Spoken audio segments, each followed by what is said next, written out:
Jokowi Dodo tidak bisa menjadi presiden tanpa dukungan para pengembang. Pengembang. Oh iya, omongan Ahok jelas. Apa kalimat Aguan? Apa kalimat Aguan? Kami harus menyelamatkan muka presiden. Hei, ayo,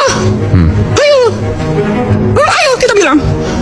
Dan menurut Anda itu adalah kerusakan. Anda bisa jelaskan bagaimana kerusakan ketika presiden dikuasai oleh oligarki? Gampang sekali. Kalimat intelektualnya adalah financialization. Yang kaya makin kaya, yang miskin makin miskin. Gampang. Mau bukti? Mau bukti? Mari kita bukti sekarang. Berapa SBN yang dikeluarkan oleh pemerintah? Siapa yang bayar? Anda termasuk membayar, Aiman. Sementara mereka makin kaya, Anda habis-habisan dimakan pajaknya. Orang-orang miskin ini yang membayar pajak itu untuk orang kaya. Saya tulisin yang kedua. Saya tulisin yang kedua. Dan Anda tidak bisa bantah. Karena saya bicara dengan data. Terjadi deindustrialisasi. Akibatnya PHK di mana-mana. Apa kaitannya deindustrialisasi dengan kekuatan oligarki tadi yang mendukung pemerintah? Karena sistem membenarkan bahwa lebih asik main di sektor keuangan daripada berjalan dalam sistem hukum yang tidak punya kepastian. Mereka mendapatkan karpet Dan merah. itu kemudian hukumnya bisa dibeli. Itulah wujudnya koalisi menjadi alat kekuasaan. Tuh, kayak gitu. Itulah Tadi yang disebut oleh Huniani tadi, itu bagian dari proses pembuktian itu. Ada yang ketiga, Iman. Ada yang ketiga, yang Anda tidak bisa bantah. Bahkan masyarakat Indonesia tidak bisa bantah. Apa itu? Sticky Gini rasio. Apa itu sticky Gini rasio? Susah nurunin Gini rasio. Kesenjangannya tinggi. Tinggi. Nggak bisa dibantah. Angka bicara. BPS bilang 0,382. Teman-teman di Bogor 0,42, 0,44. Makanya gaduh terus. Sebentar, Anda dengan bicara seperti ini seolah Anda mengatakan ini dilakukan yang paling parah oleh Pak Jokowi dong. Karena Jokowi, Nah, jawab dulu pertanyaan saya, betul nggak? enggak, Oke, Jokowi melanjutkan kebijakan SBY oligarki juga. dan kemudian memperdalam. Nah, di situ saya lihat kecerdasan Jokowi Dodo memperdalam kerusakan itu. Memperdalam perusahaan. Iya. Cerdas dong. Dia perdalam kok. Dan dia sudah disediakan oleh undang-undangnya sebelumnya. Saya bukan sama Anda, no. Ini riwayat ekonomi politik hukum. Tidak sembarang lihatnya. 2507. Mungkin bisa Bung Ihsan, mungkin bisa memperdalam itu dalam bentuk apa memperdalamnya? Memperdalam kerusakan. Kerusakan itu, karena ini kan juga ada tendensius untuk itu. Ya, saya setuju. Saya akan buktikan sama Anda. Saya protes di Mahkamah Konstitusi Undang-Undang 2507 karena menempatkan azas non-diskriminasi, karena memberikan hak atas tanah 90 tahun, karena menyamakan posisi repatriasi, bebas menarik keuntungan kapan saja, karena itu dihapus istilah PMDN.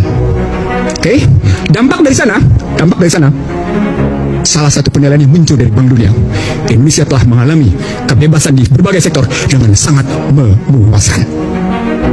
Artinya Indonesia sudah sangat liberal. Apa dampaknya? Orang asing begitu enak menguasai. Struktural. Orang asing menguasai sumber daya, produksi, distribusi, logistik. Contoh realnya dan efek buruknya. Contoh realnya. Oke. Siapa yang menguasai nikel? Cina. Oke, luar. Siapa yang sebut sebenarnya? Oke, siapa yang menguasai batu bara? Luar. Sebagian orang dalam, tapi sebagian juga luar. Siapa yang menguasai emas? Seterusnya luar.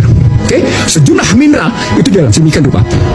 Dan dibikin lagi undang-undang tentang 38 tahun 2008 tentang bagaimana MEA, tentang azas non-diskriminasi. Lagi-lagi kita semua disamakan oleh orang asing kedudukannya. Poinnya adalah bagaimana mungkin yang tidak lulus SD itu mesti perang sama orang asing. Puas? Oke, sudah. Dari sana kemudian terjadi lintas kebebasan para pekerja. Maka datanglah orang-orang asing itu. Artinya SBY menyediakan itu lewat undang-undangnya. Joko Widodo kemudian menerbitkan berbagai kebijakan, termasuk visa. Visanya kan bebas visa, kebebasan visa habis-habisan. Lalu kemudian ada juga second home visa. Itu kan semua hitung-hitungan uang. Lalu bahkan memberikan yang namanya tax holiday yang demikian panjang, habis-habisan. Panjang di situ. Maka datang semua habis-habisan di situ. Kemudian muncul kekuatan dengan menyebut bahwa kita butuh investasi asing dan karenanya kita mesti tetap berjalan. Dalam konstruksi ekonomi politik, ketika ada presiden dan tim yang ngebangun seperti itu, maka dampaknya adalah negeri ini menyediakan diri untuk diinvasi. Negeri ini menyediakan diri untuk diintervensi. Negeri ini menyediakan diri untuk diinfiltrasi. Negeri ini menyediakan diri untuk yang namanya diintimidasi. Negeri ini menyediakan diri untuk diindoktrinasi. Ujungnya apa? Inflasi. Ketika inflasi terjadi, Anda takut dengan namanya suku bunga. Akibatnya apa? Seperti kejadian hari ini. nilai tukar 16.450. Data saya menunjukkan selama 60 tahun, 40 tahun terakhir, datuhnya itu begini. Dolar. Rupiah, Iya, rupiah maksudnya terhadap dolar. dolar habis. Sangat Artinya, curam sekali. Apa artinya?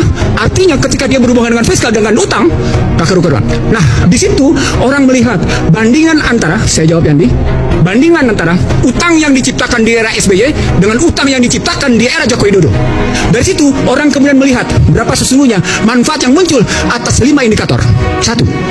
Tingkat kemiskinan. 2. Oke, teman-teman, kembali lagi bersama saya di channel ini. Salam dari saya, NKRI Rakyat Kecil. Nah, teman-teman, ya, dari cuplikan video yang baru kita tontonnya banyak sekali, ya, berbagai komentar yang mengatakan yang mantap suara rakyat, dibeli rakyat semakin menderita, maju terus Pak Ikan, ya, yang nggak makannya kayak nggak miskin nih, makin miskin. Nah, semenjak Jokowi jadi presiden, emang benar jujur dan pintar dibuang. Ya, dibuang. Jadi presiden aja Pak kalau Bapak pintar. Nah, di sini mengatakan teman-teman, emang apa yang telah Anda perbuat terhadap negara ini. Nah, ketika setuju dengan komentar Bapak ini, saya mendukung Bapak ini. Nah, sebetulnya Jokowi menghancurkan Indonesia di semua lini, ya. Banyak rakyat miskin, PNS pun miskin jadi zaman Jokowi. Yang mengatakan Bapak ini dulu jadi menteri, sudah itu dihentikan ya karena kerjanya kurang bagus. Nah, Bapak ini terlalu jujur dan tidak mau diatur oleh penguasa. Nah, yang mengatakan pembangunan Presiden Pak Jokowi yang paling maju dibandingkan Presiden Megawati dan SBY. Nah, cuma rakyat jelata kalau dipikir apa yang diomong-omong sangat benar. Nah, dia berkesempatan jadi Menkon Perekonomian. Nah, yang kaya makin kaya, yang miskin makin miskin. Nah, Haji Omar dari zaman Pak Soeharto 1000 kali ganti presiden pun kalau nggak kita malas, ya kita miskin. Nah, teori sangat mantap, langsung praktek di lapangan pasti bread pada akhirnya. Nah, semua sudah tahu bahwa bayi yang baru lahir pun tahu bahwa kerusakan negeri ini dilakukan oleh para pejabat pemerintah yang ingin berkuasa. Kalau ingin berubah, pemerintah harus dibubarkan oleh rakyat. Orang ini memberi penjelasan ya sebenarnya pada rakyat Indonesia yang sudah tahu. Jadi tergantung rakyat mau bersatu, ya, apa nggak menyerang para maling, harta negara dijual pada oligarki. Nah, ketika habisnya waktu hanya membahas, ya, kenapa tidak mengambil tindakan yang tepat? Di negeri ini Konoha untuk menjadi presiden gak harus pintar, syarat utama harusnya punya kritik, ya. Dan licik di negeri ini Konoha yang kalah belum tentu buruk, dan yang menang belum tentu yang terbaik, karena di negeri ini Konoha semua bisa diatur. Jangan beranlah, ya. Jangan heranlah di negeri ini Konoha hukum saja bisa dibeli, apalagi jabatan. Nah, ini yang dibutuhkan negara sebagai pengkritik, ya, kebijakan dan pemerintah, ya, sesuai data realistisnya. Nah, membiarkan pengetahuan untuk rakyat yang tidak mengerti tentang kebijakan dan undang-undang. Nah, ketika memang faktanya hukum di Indonesia, ya, diperjuangkan, dibelikan, ya, diperjualbelikan, di mana rasanya keadilan. Nah, Bapak ini Jokowi dan para temunya mendukungnya yang sangat membuat negeri ini dicarut marut. Nah, ilmunya untuk sementara bangsa ini Bapak semoga sehat selalu. Kalau belum pernah duduk di pemerintahan, ya, kelihatan orang jujur. Nah, kenapa Bapak Nursi nggak pernah dicalonkan jadi menteri? Nah, belum tentu, ya, dia kalau jadi presiden bisa seperti diomongankan. Kalau berbicara angka gampang. Nah, Pak rakyat kecil, ya, mengasihi pemerintah Indonesia dari mana di pemeras, padahal semua kebutuhan mereka kita yang bayar. Nah, ketika masa bodoh aja yang mau jadi apa negara ini, kita yang jelas bukan kiamat aja yang datang. Nah, jadi presiden ini nggak boleh pintar banget, ya. Kalau pintar banget dan hebat Indonesia makmur sejahtera semua. Kalau sudah makmur sejahtera, kolong Indonesia pasti hilang karena semua hasil bumi dan pendapatan negara semua untuk rakyat. Nah, masih penasaran presiden terbaik untuk presiden berapa, ya? Soalnya dari presiden pertama pun masih salah, ya, di mata dunia dan masyarakat negara Indonesia. Nah, zaman sekarang murah pandang ya. Kalau dibandingkan zaman dulu jauh lebih makmur zaman sekarang. Ketika orang jujur punya tempat di negeri ini, banyak musuhnya ya, dan musuhnya membayar-bayar orang bujar agar bisa menjelekkan orang jujur itu di dalam media sosial. Nah, semoga Bapak panjang umur dan semua pimpinan yang mendengarnya untuk menegakkan keadilan, dan seharusnya lah kepimpinan yang membuka hati demi negara kita. Nah, era Jokowi bisa bayar hampir 30.000 tindakan ya.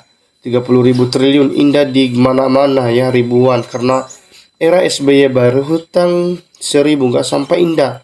Indah di mana-mana, mangkrak semua nggak beres ya, ngeluarin APBN padahal sama. Kenapa ini malah nyalahin Jokowi?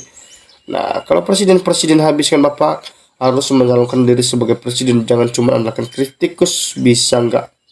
Nah, banyak orang yang jujur dan pintar membangun negara ini demi kemakmuran seluruh rakyat Indonesia. Ya, pernah tonton yang langsung acaranya, setelah penjelasannya adalah bantahan dan akhirnya berantem, saya akhirnya tidak percaya. Nah,